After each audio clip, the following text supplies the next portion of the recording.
मुळात या टप्प्यामध्ये 29 महानगरपालिकांची निवडणूक सुरू आहे आणि या 29 महानगरपालिकांपैकी भाजप हा सर्वात मोठा पक्ष असेल हे स्पष्टपणे दिसत आहे. मुळात तुमच्यावर एक टीका केली जाते भाजप म्हणून की सत्तेला आसुसलेला पक्ष आहे, किती घ्यावं किती घ्यावं, सत्तेशिवाय राहवत नाही आणि किती सत्ता मिळवावी, हा जो तुमच्यावर आरोप होतो त्याकडे कसं बघता?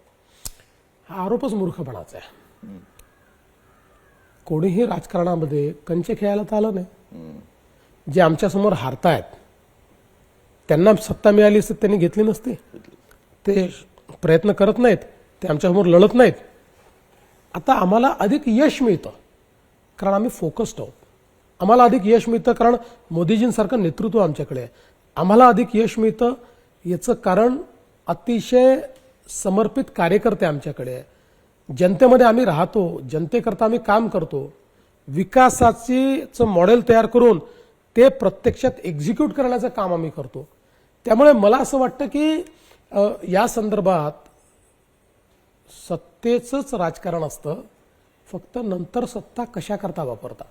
आमच्याकरता सत्ता ही सामाजिक आर्थिक परिवर्तनाचं उपकरण आहे. ज्यांच्याकरता सत्ता स्वतःच्या सामाजिक आर्थिक परिवर्तनाचं उपकरण आहे त्यांच्याकरता ती सत्ता त्यांना लखलाभ अशी सत्ता आम्हाला नको.